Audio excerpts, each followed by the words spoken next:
Welcome to Vintage Radio Cafe, your number one channel for relaxing vintage audio restoration. If you like watching an idiot wielding a soldering iron, you've come to the right place. Watch Ray's attempts to fix wonderful forgotten radios from another era, way before transistors. Sometimes he even gets them working again. What could go wrong, right? Okay, folks, so welcome back. Today I'm going to give you an update of where I'm at on the Saba. It's been at least 2 weeks since I last worked on it per se.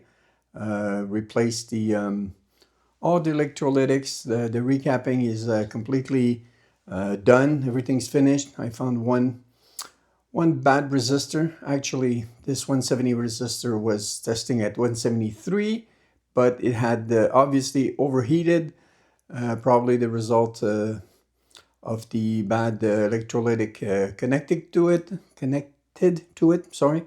Anyways, that part had to be changed. I did all the rest of the caps and the rectifier and all that. And anytime I tested the radio, it would still show a short on the dim bulb. Anything I tried. Actually, me and David, we did 2 video chats, and we worked on it for like over 2 hours in total. And one thing that's particular with this radio, I think I've mentioned it before, the stereo switch here.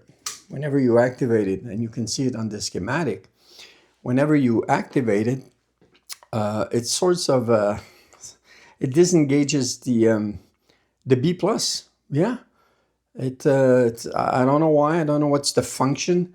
I don't see in the back any connectors to put an external decoder that would provide B plus. I don't know.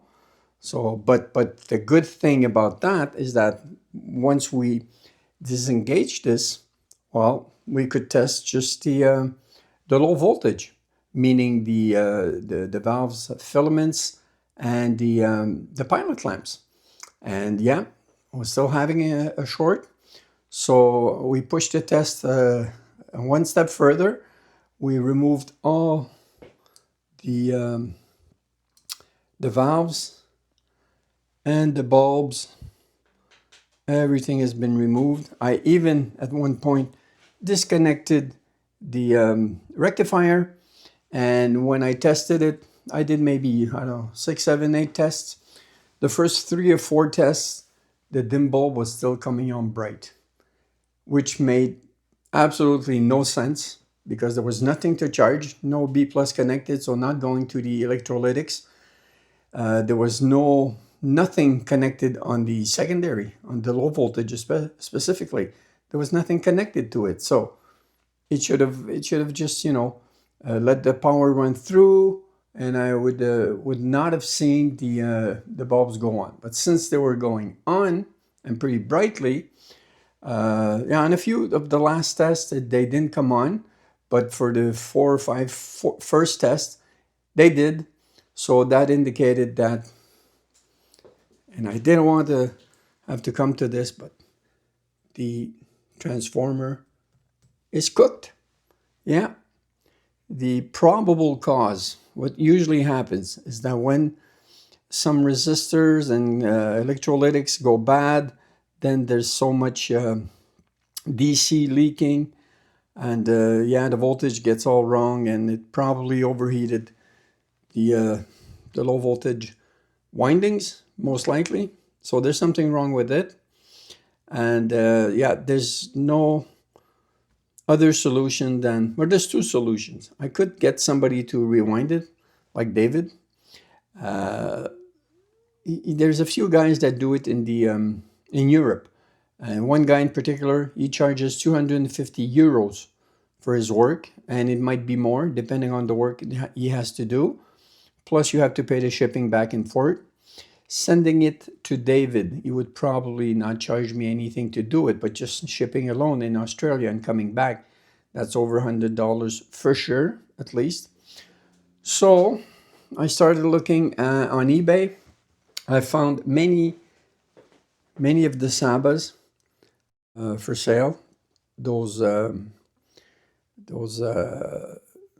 transformers, but but most of them didn't fit. They all came from different models, and it wasn't the same form factor or the right voltages, except for one. I found one that comes from a different model, but it's exactly the same form factor, exactly the same voltage selection. So at this point, I wrote a lengthy message to the owner, Patrick, and I told him exactly what was involved with getting it working, maybe. So I explained the cost and all that it would come out to at least $200 with what I've have invested in it already. And I wanted to give him the heads up before I did anything, before I pulled the trigger on the transformer, because I know it's a lot of money. Not everybody is willing to pay that much to get an old radio fixed.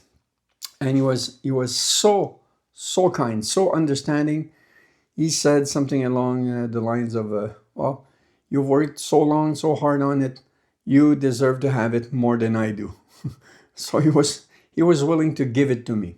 But of course I refused, because I believe in the value of things. I believe in justice in general. So I offered them money. He wasn't too comfortable accepting it, but I convinced him, just out of a principle. And also, I believe if I don't pay for a radio, even if it's a low amount of money, I don't believe getting a radio for free is good luck for me. I'm superstitious. So I pulled the trigger. I ordered the transformer. I don't know when I'm going to get it. It might take, from Germany. So it might take, I don't know, anywhere between 2 and 4, 5, 6 weeks, depending on our postal service, if they go on strike or not. So in the meantime, what I want to do today is, reinstall all the vacuum tubes, and I'll get the cabinet ready. I'll remove the grill cloth, and it's a sunny day today, so I'll take advantage of that. I'll clean the grill cloth, and I'll give it my controlled bleach treatment with peroxide and sunshine. And I'll get back to you, when I'm ready to work on the radio again. I don't know how long it's going to take. Like I said, for you guys, it's going to be a few seconds. For me, most likely a couple or many weeks. But this is where I'm at right now. I believe in this radio. I'm pretty sure it's going to sound very good once it's done. It's going to tune well, I'm pretty sure. But there's still a lot of work to do. I mean, it's not going to be a picnic to change this guy. I can tell you right away. My back plate, my panel, seems to be cleaner than the one from the cellar, so I can probably use this. Basically, all I need is the core, the windings, transformer, metal part for say. I'll be saving my wires as much as I can, and yeah, hopefully it'll work. So yeah. First time I connected the radio and I saw how the dim bulb was reacting. I suspected. I'm sorry, the transformer. To be very honest, that's the first thing that came to mind. But part of my brain just refused to admit that, and I tried everything else, everything I could think of, replaced everything, and did a lot of tests, many tests. But yeah, David and I both concluded this transformer is cooked, plain and simple. And it happens. It's my, 12th radio, and it's the second time I see that out of 12 radios. So it's not a regular occurrence, doesn't happen every day, but it's fairly common to have a transformer, go bad like that. So yeah, I'll get back to you as soon as I can, guys. Sorry for the delay. These things happen.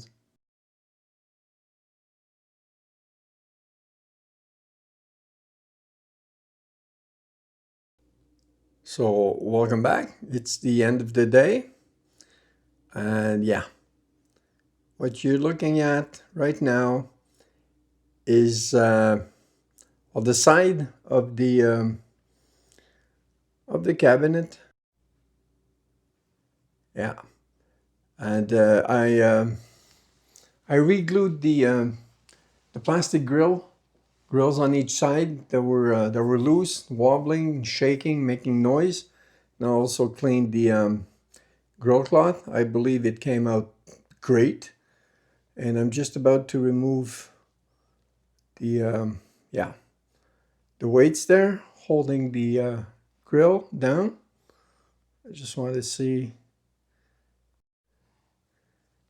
if it glued everything correctly. So let me just take this off.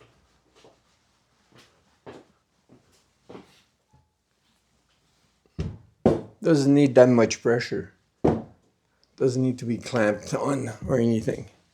But still has to be an even pressure. I taped them before.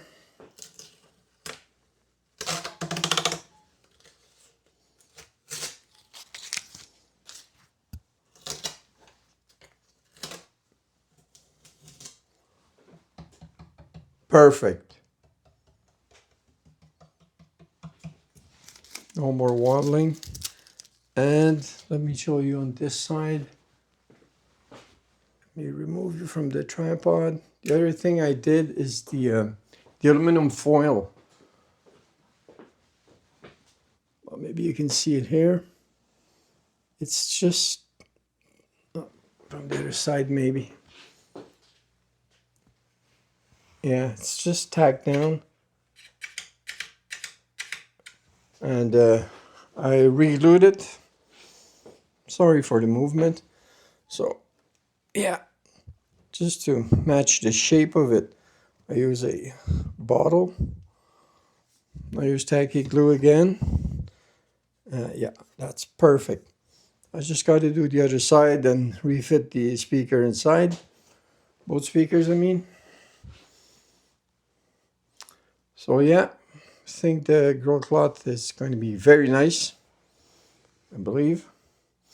There's no way to remove the Saba badge. It's yeah, it's been glued on. There's probably a pin going between the cloth and the piece of wood there. And I always wondered why we saw those black lines in the middle of the speaker grills. It was because they taped them. They put a piece of tape for whatever reason. I didn't dare remove it.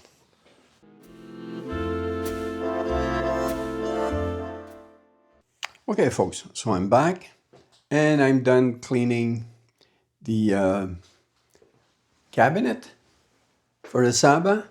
And yeah, it came out really good. I'm proud of the grill cloth.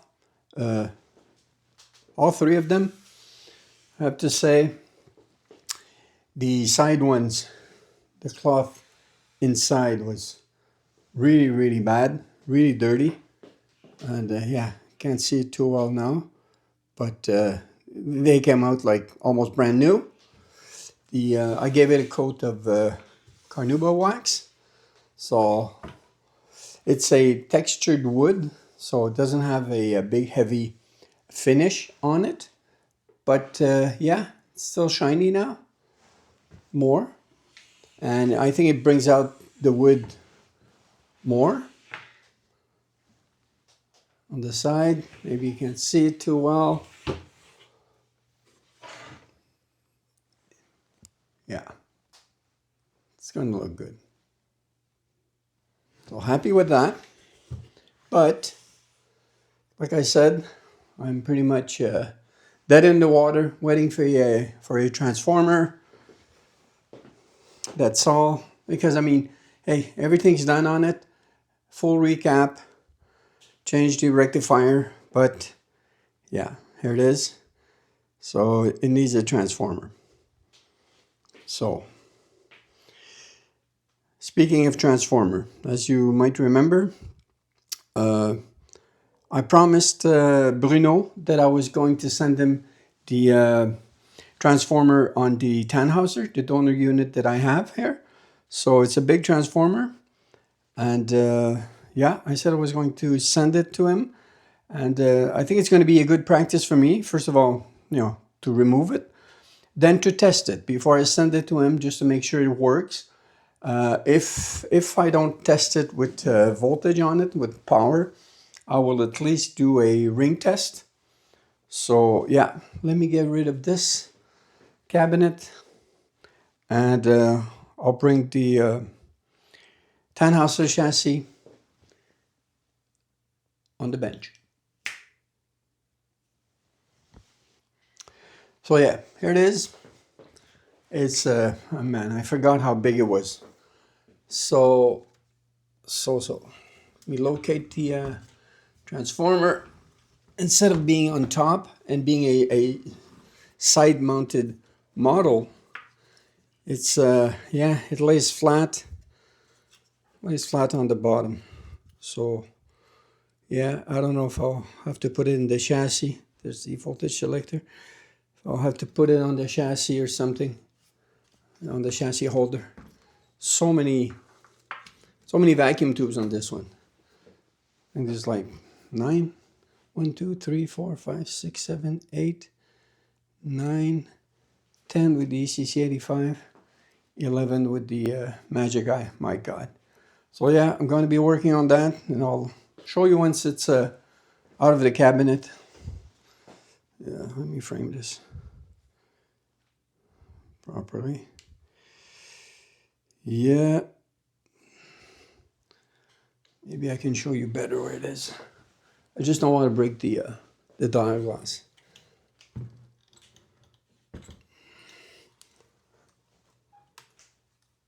So yeah, where are you? This guy here, man, it's really, really big. I don't know how it comes out. I'll figure it out. Might have to remove the FM can. We'll see. I'll figure it out. So I'll be back.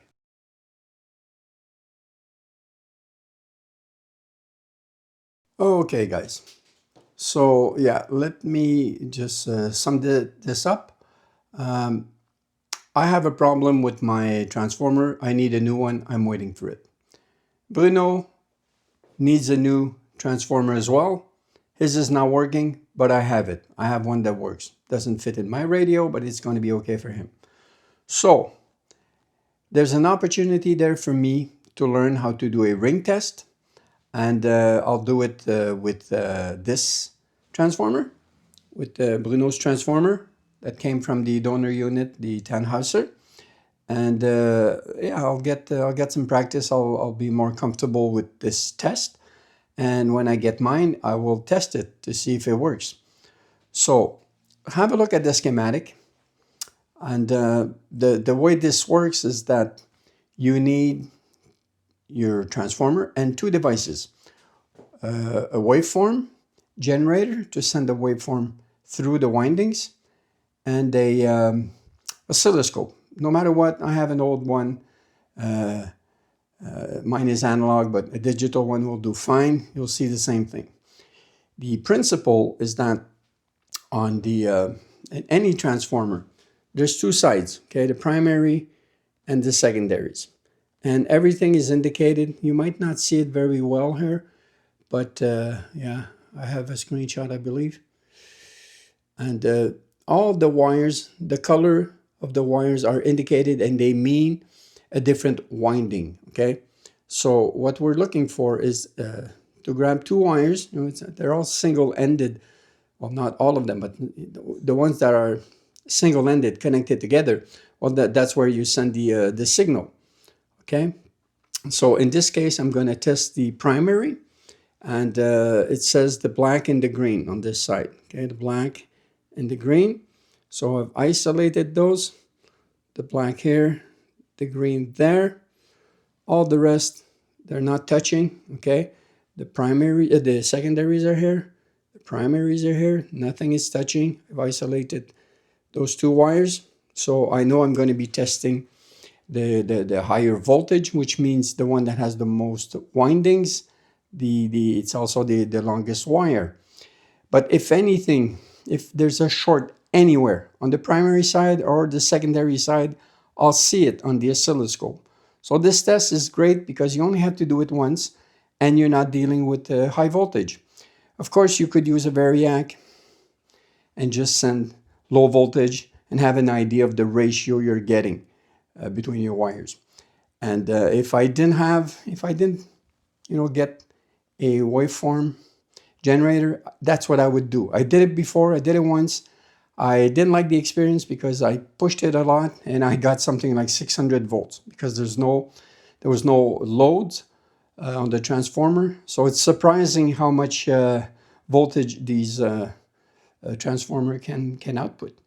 So yeah, the principle is from the generator to send the signal to both wires. So the red lead goes to the green, in this case, could go either way, but let's say the green, and the ground wire, let's call it the ground, from the generator goes to the black wire ground of the transformer. And we'll get a measurement of that, we'll get a reading by doing the same thing with the oscilloscope. So you've got the probe here, and the black wire is connected here. So they're both joined together. And the red goes to the green wire. But for this to work, this is the magic. This is what you need. You need a 0.1 microfarad capacitor. So you see that it's between the lead coming from the generator and the wire. So it's not going straight to the wire, it's going through the capacitor, and this is what is going to make I don't want to call it the oscillation, but it's going to be making a resonance. It's going to make the whole windings ring, just like if you would ring a bell. Okay, so what you should get, and I'm using, by the way, it's better to do it on a square wave, but David did it with a sine wave, but it works better. It's more obvious on the square wave, and I'm using just a 20 hertz signal with a 5-volt amplitude. Yeah. So this is not a modulated signal. It's just a waveform generator, what they call an arbitrary waveform generator. So I know I have a pure waveform, and you should get something like this on your oscilloscope. So let me just set up. I'll dim the lights and I'll explain what we're seeing here. But this is a healthy transformer. So once I'm done with this test, I'll pack this guy up, go to the post office, and send it to France, to my buddy Bruno. Yeah, just give me a second. So yeah, this is what you get, what you should see. And so the signal is going through the windings, and it keeps ringing and ringing. And yeah, I could probably get it to hold in position, slow it down.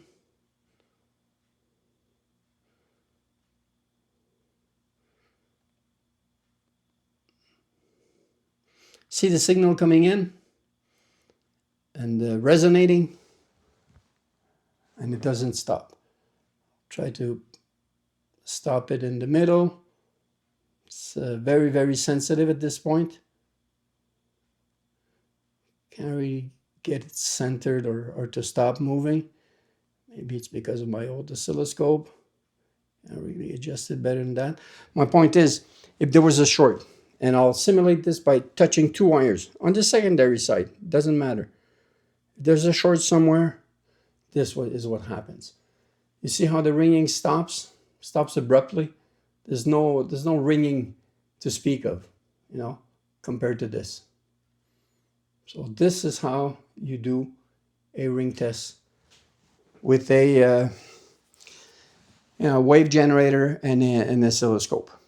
I think it's the best test you can do, the safest test you can do, and I like how it looks on the oscilloscope.